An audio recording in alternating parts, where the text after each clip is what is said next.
Shkërqësia juaj, ambasadori i plot fuqishëm i Armenisë, zotin Tigran Mkrtchyan. Mirë se vini në Shqipëri dhe në televizionin publik. Vini për herë të parë në vendin tonë. Si konsiderohet marrëdhëniet mes dy vendeve tona në Jerevanin zyrtar?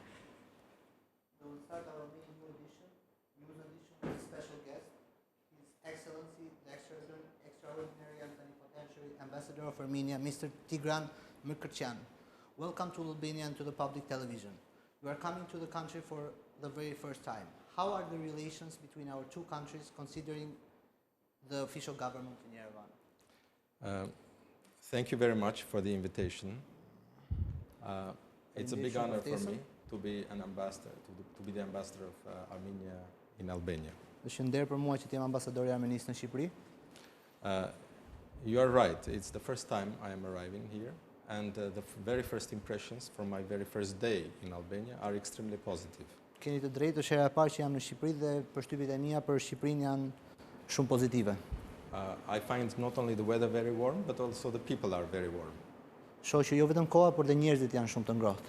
The relations between Armenia and Albania, to put it diplomatically, have huge room for improvement. Marrëdhëniet midis Shqipërisë dhe Armenisë, duke e thënë në mënyrë diplomatike, ka shumë vend për përmirësim. Even though diplomatic relations were established in 1993, the embassy from Athens has been covering Albania, but the regularity and the intensity of the relations have not been strong enough. Edhe pse marrëdhëniet diplomatike u vendosën që në vitin 1993 dhe ambasada e Athinës e ka mbuluar rajonin e Shqipërisë, marrëdhëniet dhe intensiteti i tyre nuk kanë qenë të mjaftueshëm. Due to several mainly technical difficulties or issues which have not supported the intensification of the relations. Ka shumë çështje të cilat nuk e kanë ndihmuar në intensifikimin e marrëdhënieve. For example, I will be handling the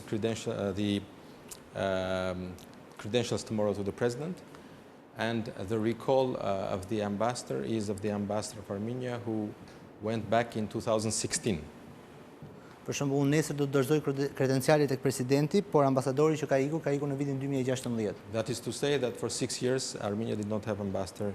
I mean, there was no ambassadorial coverage for Albania. Although embassy in Athens was responsible for Albania. Që për 6 vjet nuk ka pasur mbulim nga ambasadori armen në Shqipëri, por në të njëjtën kohë ambasadori në Athinë ka pasur në përgjegjësi. But nevertheless, I should also add some positive things, such as international cooperation, especially on multilateral level. Megjithatë, më duhet të shtoj se ka dhe disa gjëra pozitive si bashkëpunimi ndërkombëtar në nivel multilateral. So Albania and Armenia have been mutually supporting each other in international organizations such as the United Nations or the Council of Europe. Armenia dhe Shqipëria kanë mbështetur njëra tjetrën në marrëdhënie ndërkombëtare siç janë Kombet e Bashkuara ose Këshilli Evropian. Albania is one of the countries which also joined and supported Armenia in its authorship of UN resolutions of prevention of genocide, for example. Shqipëria ka qenë një nga vendet e cila ka suportuar Armeninë në rezolutën e tyre në Kombet e Bashkuara për parandalimin e genocideve. So these are positive signals, these are positive steps on which we need to build on and further enrich our relations. Këto janë hapa pozitiv në të cilët do duhet të ndërtojmë mbi to dhe të pasurojmë marrëdhënien tonë. So, you know, I find myself in a position where we need to work in every single direction in terms of interstate cooperation, in every single direction. E gjej veten në një pozicion në të cilin ne duhet punojmë në çdo drejtim të mundur në nivelin ndërshtetror. And since my capacity in the past as ambassador, I was covering 3 countries also in the past, Baltic states. I have this experience, so I'm going to use that experience to be actively engaged in Albania and you know, progress the relations. Eksperienca ime më parshme më ka bërë që të mbuloja 3 vende baltike, kështu që unë kam këtë eksperiencë dhe do ta përdor këtë eksperiencë për të përmirësuar marrëdhëniet midis dy vendeve. Dhe ishte një kënaqësi shumë e madhe që jeni ambasador në vendin tonë.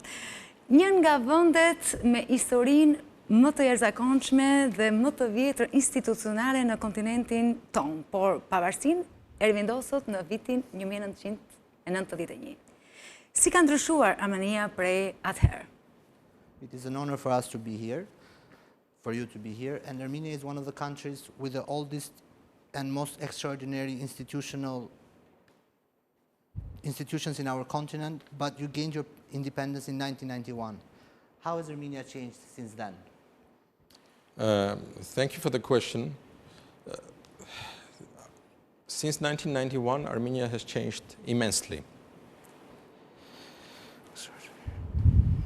Që nga viti 1991, Armenia ka ndryshuar shumë. You're right to note that Armenia is a country with old traditions, ancient traditions, but in a way a young republic. Keni të drejtë që thoni që Armenia është një vend me tradita të vjetra antike, por është një vend me një republikë të re. So in our state building since 1991, in those 3 decades of post-Soviet period, we have been often looking back at our rich history, at our statehood periods, dating back to 3,000 years. Pra në historinë tonë prej 3 dekadash që prej pavarësisë që pas erës sovjetike, ne gjithmonë kemi shikuar prapa për historinë tonë 3000 vjeçare. But naturally, the nature of everything, including politics, has dramatically changed in the 20th century, and we have to take into account the modern realities. Por naturalisht, politika ka ndryshuar mbas shekullit të 20 dhe duhet marrë parasysh dhe politikën e kohës.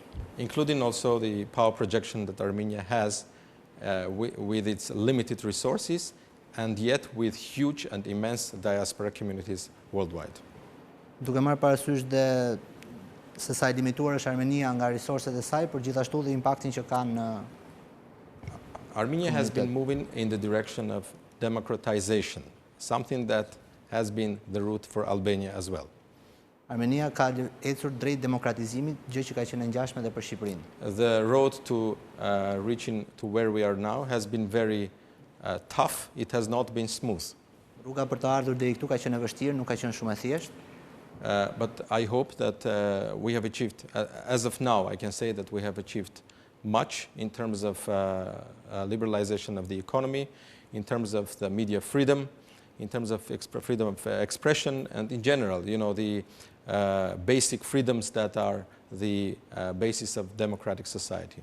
Mendoj se deri tani kemi arritur mjaftueshëm shumë, si për shembull për liberalizimin e ekonomisë, lirinë e fjalës, lirinë e të drejtave të njeriut dhe çdo gjë që ka një shoqëri demokratike. Of course, in this also I should mention the fight against corruption.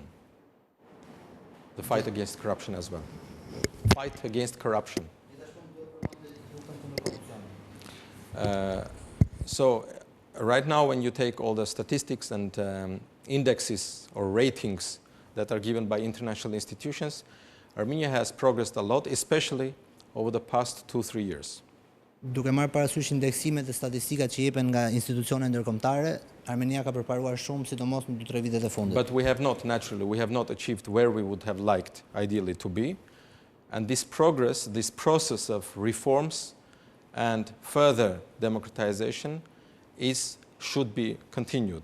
Megjithatë nuk kemi arritur aty ku do donim të ishim dhe ky proces reformash dhe demokratizimi do të vazhdojë të ecë. Also, I should underline, this is extremely important, that after the war in Nagorno-Karabakh in 2020, the 44 days war, there is the feeling of shock in the Armenian society, and we need to overcome this shock.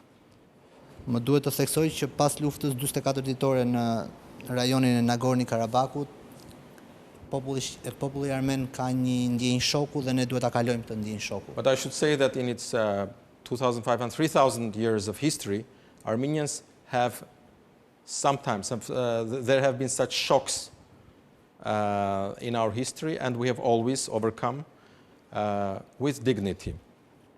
Megjithatë, gjatë historisë tonë 3000 vjeçare, Armenia ka pasur shumë herë raste të tilla të shokut në histori dhe gjithashtu kanë dalë nga këto raste me dinjitet. And I believe that this case will not be an exception. Dhe mendoj se ky rast nuk do të përbëjë një përjashtim. Pra, zoti ambasador, mendoni se komuniteti juaj në vendin tonë është një pikë takimi? Therefore, Mr. Ambassador, do you think that your community in Albania is a meeting point? Naturally, the Armenian community in Albania is relatively small compared to other places that I have worked in, and also, compared to the community in Greece, which is huge. Komuniteti armen në Shqipëri është I vogël krahasuar me vendet e tjera që unë kam punuar, si për shembull në Greqi, që është shumë më I madh. But size is not always a sign of quality. Sometimes small communities or small, organizations can be extremely effective and of high quality. Por masa nuk është gjithmonë një tregues I kualitetit, sepse komunitetet të vogla mund të kenë kualitet shumë të lartë. And this is the case with Albanian Armenians. Dhe ky është rasti midis shqiptarëve dhe armenëve. Where we have around 30-40 families, that is to say about 150-200 people.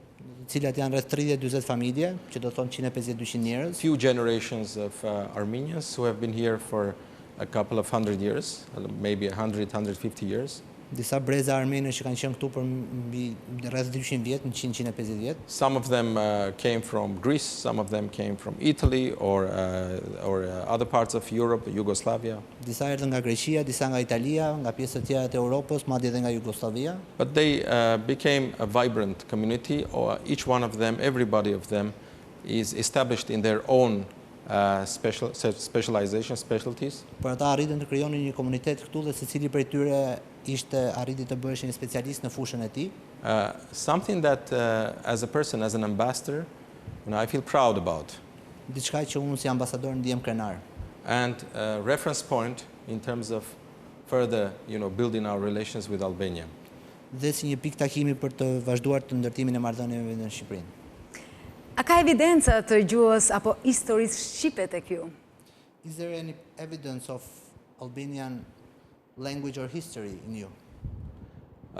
Well, there are in the Armenian community here, Armenian Albanian community. There is a scholar who is doing very thorough research to find out common features between Armenians and Albanians. Në fakt në komunitetin armeno-shqiptar në Shqipëri ka një person I cili po studion për të gjetur ngjashmëri midis dy gjuhëve dhe historisë. Moreover, there are around about 450 words which have common origin between Albanian and Armenian languages.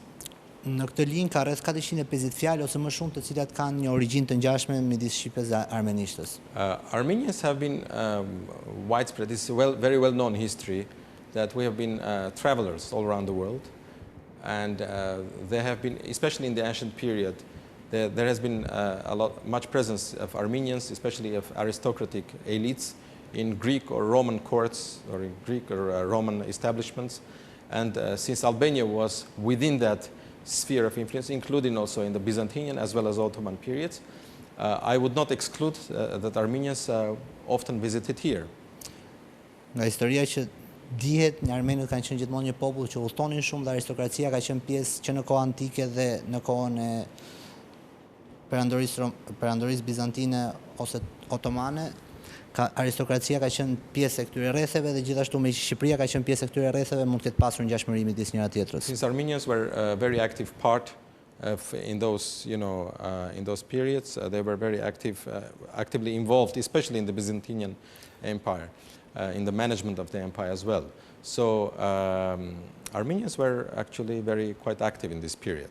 Armenët kanë qenë mjaft aktiv në menaxhimin e perandorisë bizantine dhe si të tillë kanë qenë mjaft të përfshirë dhe me vendet e tjera. Zoti ambasador, Armenia ishte shumë e përditësuar në lajmet tona me konfliktin me Azerbajxhanin për hapësirën e Nagorno-Karabakh. Si është gjendja e tanishme në këtë rajon dhe mundësitë që Armenia ta zgjidhë atë? Armenia was very focused in our news, especially in the conflict with Azerbaijan over the Nagorno-Karabakh space. What is the current situation in the region? I would like to make a small correction because it's sometimes used that it's a conflict between Armenia and Azerbaijan over Nagorno-Karabakh. Do të bëj një sqarim të vogël që zakonisht është një konflikt I Armenisë me Azerbajxhanin mbi Nagorno-Karabakh. This is what usually the Azeris are presenting because when we are talking about a conflict over a territory, that means that it's a territorial conflict.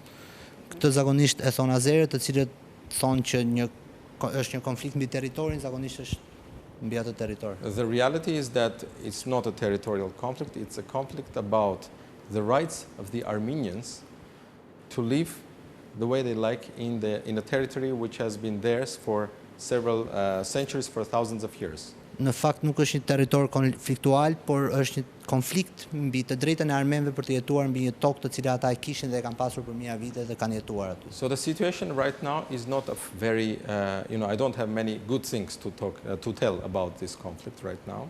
Në lidhje me këtë situatë nuk kam shumë gjëra të mira për të thënë për të. So after the war, Azerbaijan has tried to capitalize on its victory, which it gained by the support of Turkey. Pas luftës, Azerbajxhani është munduar të theksojë fitoret që ka fituar pas luftës. But we believe that any conflict, especially such conflicts, need a fair, just solution, where there are not absolute winners and absolute losers, where there are not humiliators and humiliated ones. Unë mendoj se një konflikt I tillë dhe çdo konflikt tjetër kërkon një zgjidhje të drejtë dhe në të cilën nuk ka një palë humbëse dhe fituese ose nuk ka një të poshtëruar dhe një poshtrues.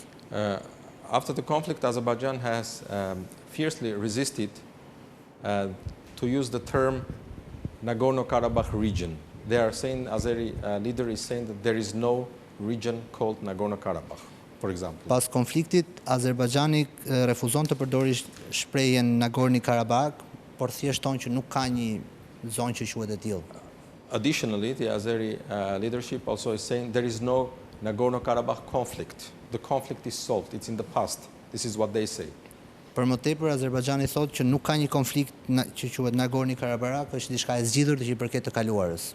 Additionally, and third point is that they're saying that the internationally mandated format called OSCE Minsk Group co-chairs, this format consisting of America, United States, France and Russia, they're saying that this format does not exist anymore. It's a thing of the past. Për më tepër thonë që mandati ndërkombëtar që përbëhej nga Amerika, Franca, Russia, Rusia dhe nuk ekziston më sepse konflikti është I zgjidhur. But the reality is that Nagorno-Karabakh region exists. There are Armenians who live there, and there are Russian peacekeepers located there, which came there by the agreement signed between Azeri president, Armenian prime minister, and Russian president. So Azeris gave agreement to having the Russian peacekeepers in Nagorno-Karabakh, and in that agreement there is the term Nagorno-Karabakh. Por e vërteta qëndron që zona e Nagorno-Karabakut ekziston, atje ka armenë që jetojnë dhe ka paqëruajtës rusë të cilët kanë ardhur me anë të një marrëveshje që është firmosur midis Armenisë, Azerbajxhanit dhe Rusisë, dhe Amerikës dhe Rusisë. So the region of Nagorno-Karabakh, as such, as the name of Nagorno-Karabakh, is not up to Azeris to delete from history. It exists. Pra, rajoni I Nagorno-Karabakut nuk është në dorë të azerëve që thjesht ta fshin nga historia ose ta fshin, por ekziston. Similarly, the conflict has not been solved yet. Në mënyrë të ngjashme, konflikti akoma nuk është zgjidhur. In 2020, there was a use of force, there was a violation of all international principles and international law to impose a solution by the use of force. Në 2020 kishte përdorim force dhe kishte një shkelje të parimeve ndërkombëtare për të imponuar një. But the conflict as such has not been resolved because the root cause of the conflict is about the status of Nagorno-Karabakh, and this has not been solved yet. Por konflikti nuk është zgjidhur sepse rrënja e konfliktit është Nagorno-Karabaku dhe kjo pjesë nuk është adresuar akoma. And this is the opinion of not only ours, of not only Armenia, but the international community is of that opinion that the conflict has not been solved and it needs to be solved. Dhe ky nuk është vetëm mendimi jon, por është mendimi I komunitetit ndërkombëtar që mendon se konflikti akoma nuk është zgjidhur dhe duhet zgjidhur. And it's not accidental that in the very last statement of the President of the Council of Europe, Charles Michel, he mentioned, through his spokesperson it was mentioned, that the root causes of the conflict of Karabakh need to be addressed. Dhe për më tepër nga nga Jean-Michel I komunitet Charles Michel. Jean-Michel I komunitetit evropian tha që konflikti akoma nuk është zgjidhur sepse duhen adresuar rrënja e konfliktit.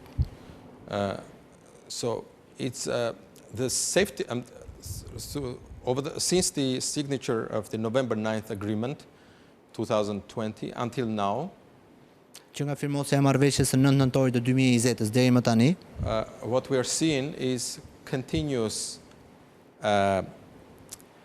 provocations in Karabakh as well as on the borders with Armenia. Çfarë po shohim janë provokime të vazhdueshme në Karabakh, si dhe në kufirin me Armeninë. Violation of the November 9th agreement has been constant and continuous. Shkelje e marrëveshjes së 9 nëntorit kanë qenë të vazhdueshme dhe konstante. Azeri forces have even occupied several areas on the borderline area of Armenia proper, Armenian territories. Forcat azere kanë pushtuar disa zona të vogla ngjitur në kufirin me Armeninë, brenda në tokë armene. Several Armenian prisoners of war are still held in Baku and they are not returned despite the calls of international community. Disa të burgosur lufte armen mbahen akoma në Baku dhe nuk janë liruar akoma. And Azerbaijani leadership is glorifying those who have taken part in war crimes during the war. Dhe qeveria e Azerbajxhanit nuk I hedh poshtë njerëzit të cilët janë marrë me krime lufte gjatë luftës. And the anti-Armenian rhetoric is on the peak. Dhe retorika anti-armene është në kulmin e saj. So these are all extremely worrying signs because Azerbaijan is talking about Armenians living within Azerbaijan, but the rhetoric and the behavior of Azeris leaves no doubt that Armenians will be fully ethnically cleansed if if Nagorno-Karabakh is under Azeri, authority. Dhe janë shenja shumë shqetësuese sepse Azerbajxhanët thonë që armenët jetojnë në territorin e Azerbajxhanit, por e vërteta qëndron që po të vazhdojë kështu armenët do të fshihen, do të shfarosen etnikisht. I should here underline something very important. This is the interim measures which were taken by International Court of Justice in The Hague, UN Court of International Court of Justice. Duhet të theksoj masat e cilat janë marrë nga gjykata ndërkombëtare në Hag. In 2021 December. Në dhjetor të vitit 2021. So three main points are underlined in this interim measure. Tre pika kryesore përmenden në këtë. One is about the racist and anti-Armenian rhetoric coming from state bodies, from the government of Azerbaijan. So the court is calling Azeri leadership to stop this as soon as possible. E para është retorika anti-armene dhe raciste që vjen nga niveli shtetëror dhe qeveritar I Azerbajxhanit dhe gjykata ka kërkuar të ndalojnë. This is not only racist, but it's a dehumanization, anti-Armenian, so glorifying murderers of Armenia. So it's everything anti-Armenian, it should be stopped. Nuk është vetëm racizëm, por çdo gjë tjetër që është anti-armene on state level. Duhet ndaluar në nivel shtetëror. Second point is the preservation. It's the court, the International Court of Justice, is calling the Azeri government to take care for the protection of Armenian cultural heritage, which is under the Azeri control. Dhe dyta është që gjykata e Hagës I ka kërkuar qeverisë Azerbajxhanit që të ruaj kulturën dhe historinë armene që është nën kontrollin e Azerbajxhanit. Because before the war, during the war, as well as after the war, there have been several cases of vandalization of Armenian cultural heritage in Azerbaijan. Sepse përpara gjatë dhe pas luftës ka pasur shumë raste të vandalizimit të monumenteve historike dhe kulturore armene. And the third point of the court was it was calling for humane treatment, humane treatment of the prisoners of war which are held in Azerbaijan. Dhe pika e tretë e kërkesës së gjykatës ishte kërkesa që të trajtimi njerëzor I robërve të luftës. On all these 3 points, Azerbaijan has continuously violated the proposals or orders of the International Court of Justice. Për të treja pikat Azerbajxhani në mënyrë të vazhdueshme ka shkelur kërkesat e gjykatës së Hagës. Leaving no doubt that Nagorno-Karabakh under Azeri control means Karabakh without Armenians. It means ethnic cleansing. It means, in a way, genocide.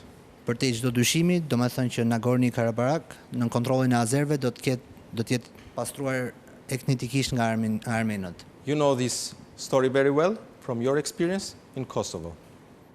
Ju e dini këtë histori shumë mirë nga eksperienca juaj që keni me Kosovën.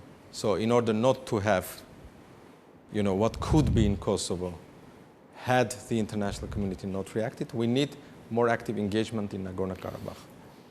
Pra për të evituar çfarë mund të kishte ndodhur në Kosovë, do duhej përfshirje më e madhe e ndërkombëtarëve.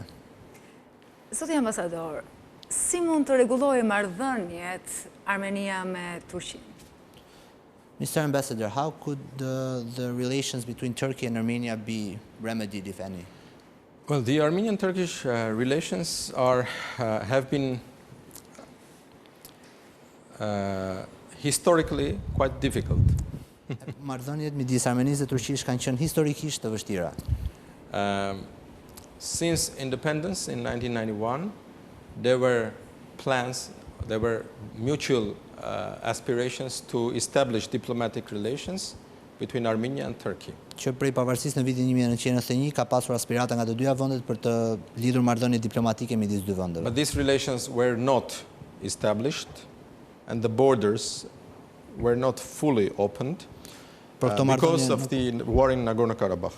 Por këto marrëdhënie nuk u lidhen asnjëherë përfundimisht dhe kufit nuk u hapën tamam prej Nagorno-Karabakut. Turkey conditioned the normalization of Armenian-Turkish relations and opening of borders with Armenia upon the conflict of solution of Nagorno-Karabakh conflict. Turqia e kushtëzoi hapjen e kufive dhe normalizimin e marrëdhënieve midis dy vendeve mbi konfliktin e Nagorno-Karabakut dhe zgjidhjen e atij konflikti. So in the early 1990s this attempt to normalize relations failed.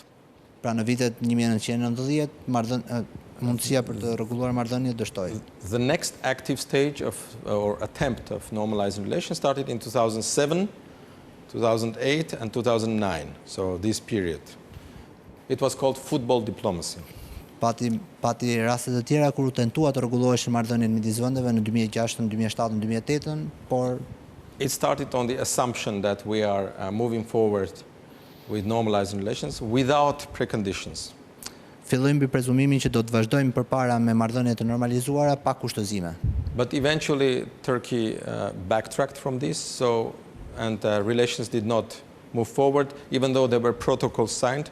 They were not sent to parliaments for ratification. Megjithatë, Turqia u tërhoq dhe marrëdhëniet nuk u normalizuan edhe pse protokollet ishin firmosur, nuk hyn asnjëherë në fuqi. So right now we are witnessing the third big attempt of normalizing relations between Armenia and Turkey.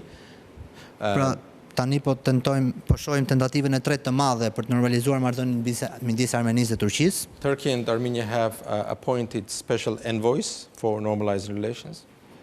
Armenia dhe Turqia kanë caktuar diplomat të veçantë për të normalizuar këtë marrëdhënie. Turkey has appointed a senior experienced diplomat, and Armenia has appointed its vice speaker, deputy speaker of the parliament, who also has diplomatic experience as he was deputy minister of foreign affairs. Turqia ka vendosur një diplomat të vjetër në detyrë për të tentuar rregullimin e marrëdhënieve, ndërsa Armenia ka vendosur zëvendës folësin e parlamentit. And of course the process is under the supervision or under the guardianship of the foreign affairs ministers. Dhe gjithsesi procesi është në jurisdiksionin e ministrive të punëve të jashtme. The envoys have met already a few times. Diplomatët janë takuar disa herë deri tani. In Moscow, in Vienna. Në Moskë, në Vietnam. The foreign ministers met in Antalya. Edhe në Antalya u takuan ministrët e jashtëm. Also there are planned meetings in Armenia and Turkey. I mean in the near future, hopefully. Kanë mbledhje të organizuara për të ardhmen e afërt me Turqinë. So all of these meetings are taking place under the condition that these meetings are the process of normalization is going ahead without preconditions again. Pra gjitha këto takime po bëhen mbi prezumimin se tentativa për të rregulluar marrëdhënien midis dy vendeve po ecën përpara pa kushtozime paraprake. It's early to make any conclusion now, as it is too early to make any conclusions, but let's live and see how it will progress this time. Është herët për të dalë në konkluzione, por le të shohim se si do të ecin përpara. Por procesi I paqes me Azerbajxhanin si po ecën, zoti ambasador. What about the peace process with Azerbaijan? How is that going? With Azerbaijan, well, you mentioned earlier we talked about Nagorno-Karabakh, but there is also, yes, you're right, about the process of normalization of relations with Azerbaijan. Po ju përmendëm më para dhe rajonin e Nagorno-Karabakut, por ka dhe një pjesë tjetër e cila është rregullimi I marrëdhënieve me Azerbaijanin. These are two processes, but they are in a way interrelated. Këto janë dy procese, por janë në një mënyrë të ndërlidhura. Because your question now relates to the recent talks on border delimitations, the delimitation issue. Pyetja juaj ka të bëjë më tepër në lidhje me delimitimin e kufive. On which there have been already, I mean, the deputy prime ministers are involved in a special committee with participation of the Russian side. Në të cilin zëvendës kryeministrat e të dyja palëve janë të përfshirë në një komitet me e cila ka palë dhe Rusin. So this also includes the possibility of future opening of all transport routes in the region, including railways and also carways or main ways. Kjo diskuton dhe mundësinë që në të ardhmen të hapen dhe hekurrullat dhe transporti me makina. So motorways as well. Makina, kamionat, gjithë. So on this issue there is mutual understanding that this should progress. Në këtë çështje ka një mirëkuptim të përbashkët që duhet ketë progres. But Azerbaijan has recently, I mean not recently, but over the past several months, it has been talking about a so-called corridor opening route for Azerbaijan from western Azerbaijan over Armenia to Nakhchivan exclave. Në muajt e fundit Azerbajxhani ka folur për të hapur një korridor nga perëndimi I Azerbajxhanit në Armeni. And they are calling it Zangezur corridor. Azeri leader is calling it Zangezur corridor. Dhe lideri azer po e quan Zangezori, korridori I Zangezorit. But Armenian side has repeatedly said that we are not moving forward with the understanding of corridor. Por ana armene ka thënë vazhdimisht që ne nuk do të ecim përpara në kuptimin e korridorëve. We are talking about opening of railways, of motorways and all communication routes. Ne po flasim për të hapur hekurrullat, për të hapur rrugët kombëtare dhe çdo linjë komunikimi. The idea of so-called corridor is an idea about right of extraterritoriality. Ideja e të ashtëquajtur korridore është një e drejtë e cila merr parasysh dhe konceptin ekstraterritorial. And what the Azeri leadership is presenting, that means that it wishes to cut Armenia from its southern border with Iran. Dhe çfarë nënkupton leadershipi azer është që do ta ndërpresi, do ta izolojë Armeninë nga fqinjit I tij në jug. And the Armenian foreign ministry has several times underlined that, and the Armenian leadership generally has several times underlined that this is unacceptable, this logic. Dhe Ministria e Jashtme armene ka disa herë ka theksuar dhe ka nënvizuar që kjo logjikë është e papranueshme për ta. But of course all of this is moving forward in the context of general Nagorno-Karabakh settlement issue. Por gjitha kjo po ecën përpara në mënyrë të përgjithshme dhe për zgjidhjen e konfliktit të Nagorno-Karabakut. And it's hard to dissect one issue or divide one issue from the other. Dhe është vështirë të ndash njërin nga tjetra në zgjidhjen e këtij konflikti. Zoti ambasador, vendi juaj ka marrëdhënie të mira me Rusinë, me Perëndimin, por edhe me vende të tjera. Si është qëndrimi I qeverisë suaj sa I përket luftës? Mr. Ambassador, your country has good relations with Russia, with the West, but even other countries. What is your government's stance on the war? On war? Yeah. Which war? Lufta që po ndodh. Për luftën po flasim për luftën e Rusisë me Ukrainën. We're talking about the Russian-Ukrainian war. Si ka ndikuar, edhe pyetja tjetër është si ka ndikuar në ekonominë armene pushtimi rus në Ukrainë. And the other question is how has the Russian invasion impacted the Armenian economy? Russian invasion into Ukraine. Well, on the situation of Ukraine, Armenia is trying to abstain from from supporting this or that side. Në lidhje me situatën në Ukrainë, Armenia është munduar që të abstenojë për të suportuar Armenia is si njërin ose anën tjetër. Armenia is supporting a peaceful solution to this crisis. Armenia mbështet një zgjidhje paqësore të kësaj krize. Because we have, I should say that this is extremely important to understand, there are more than 500,000 Armenians in Ukraine. Sepse dhe kjo është shumë e rëndësishme për të theksuar, ne kemi më shumë se 500.000 armen në Ukrainë. And they are involved in both sides of the conflict. Që janë të përfshirë në të dy anët e konfliktit. And they are taking part in both sides against each other. Janë pjesë e të dyja palëve të konfliktit. So for Armenians also, it's a very bloody conflict. Për ne, për armenët, do të thënë që konflikt shumë i përgjakshëm. Because Armenian blood is bleeding right now, spilling on the soil of Ukraine. Sepse gjak armen po derdhet në tokën ukrainase. Në të dy anët. Sorry? Për fatin e keq në të dy anët. Unluckily for both sides. Yes. Therefore, we are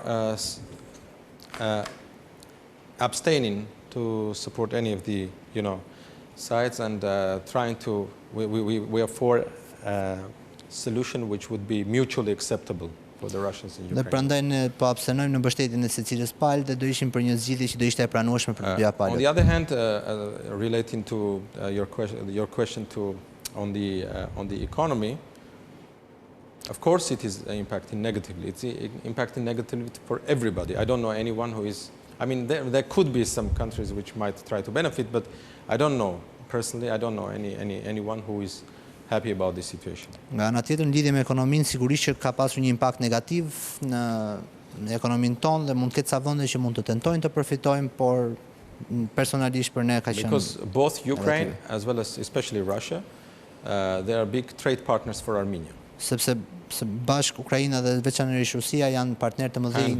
Both of their economies are right now sinking basically.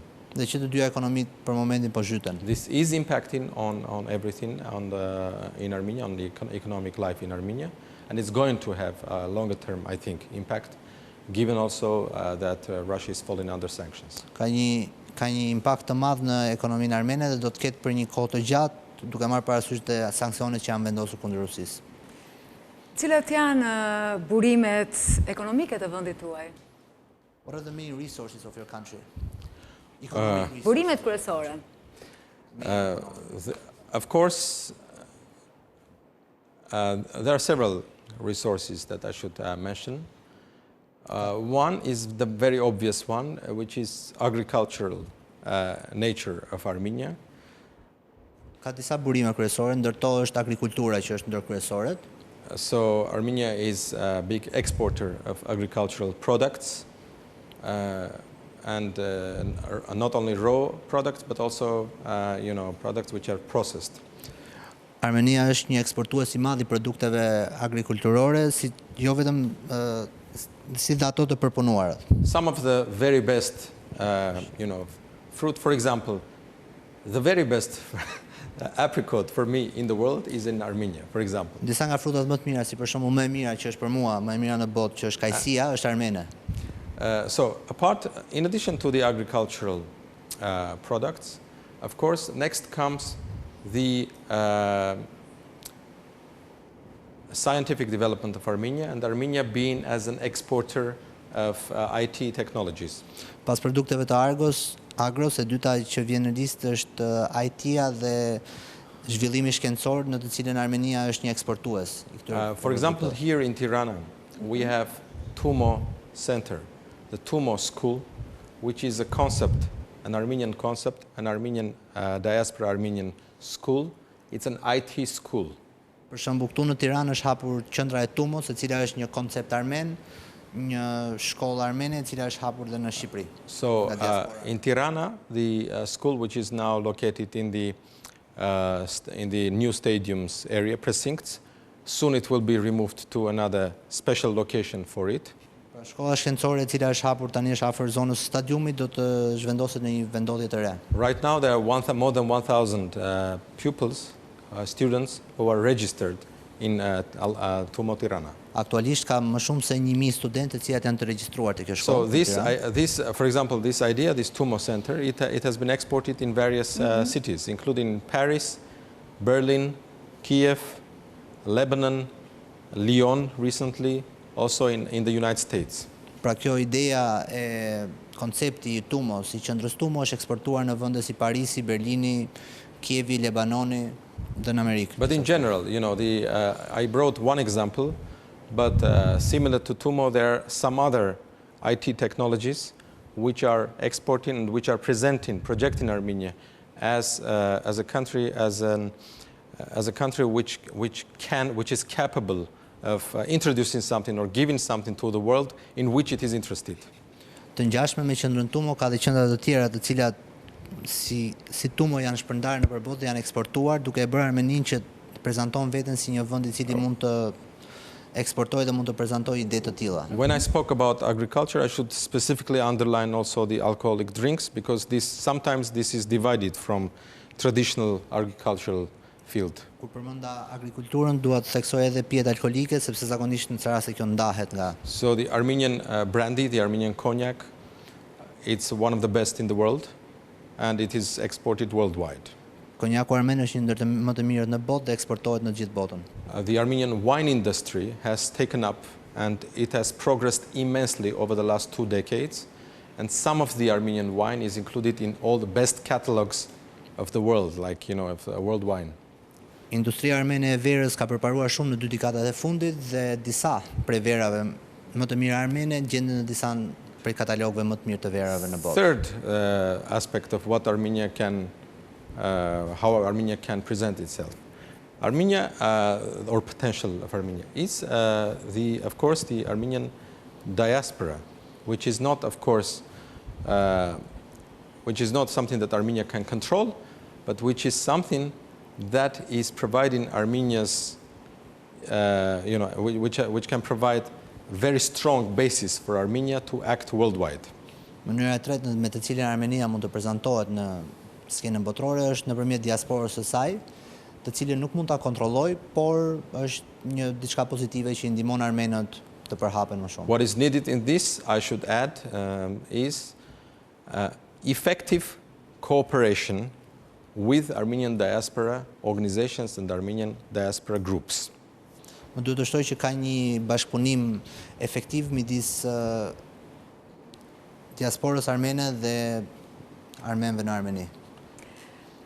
Zoti ambasador, ju përmendet pikat në bashkëpunim me Shqipërinë, po doja të dija edhe fushat të tjera që ju mund të rrisni bashkëpunimin me vendin tonë. Mr. Ambassador, you mentioned some points of cooperation with Albania, but I would like to ask you about other fields where you could increase cooperation with Albania. With Albania? Yeah. I should tell you that there are so many, I mean, in all fields we need cooperation. Më duhet ju them që ka shumë në të gjitha fushat na duhet bashkëpunim.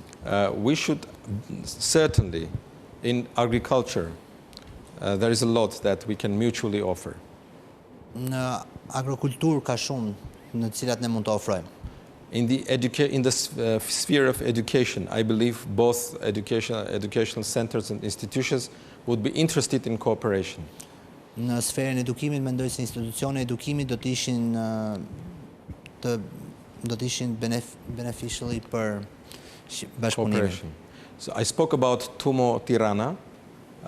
There are some other such, you know, IT centers which can be, you know, beneficial also for both sides to, you know, exchange. Kam folur me Tumo në Tiranë dhe ka dhe qendra të tjera në të cilat mund të ketë bashkëpunim qendra IT-e dhe mund të ndihmojnë bashkëpunimin midis dy vendeve. Which falls under scientific educational cooperation. Që është edukim shkencor, bashkëpunimi në edukimin shkencor. And of course politically we need to re-engage each other.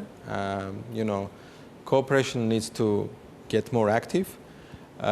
We need to form the legal basis of our relations through agreements, interstate agreements. Dhe politikisht kemi mundësi të rrisim bashkëpunimin, një ndër to mënyra është duke krijuar marrëdhënie ligjore për të vendosur bazën për këtë bashkëpunim midis dy vendeve. And I hope by the end of my term as ambassador, I will have some news on all of those accounts. Zoti ambasador, Dhe shpresoj që deri në fund të mandatit tim si ambasador të kem disa lajme në lidhje me këtë që sapo folëm. Zoti ambasador, ishte vërtet një kënaqësi e madhe t'ju kishim në intervistën tuaj të parë në ekranin e televizionit kombëtar shqiptar dhe në të njëjtën kohë uroj punë të mbarë në këto vite që do jeni ambasador në vendin tonë. Mr. Ambassador, it was a great pleasure to have you on your first visit and an interview here, and we wish you great work on the years you have ahead of you. I'm very thankful to you, and also in a way it's historic because, as I understand, I was just told that it's the first time an Armenian ambassador is coming to speak to the public TV of Albania. This is historic and it's very important and it's a big honor for me personally. Thank you very much. Ju falenderoj shumë dhe është një moment historik sepse më thanë pak më parë që është hera e parë që një ambasador armen do të flasë në Shqipëri dhe jam i nderuar që folja me ju. Thank you. Faleminderit. Vazhdojmë edicion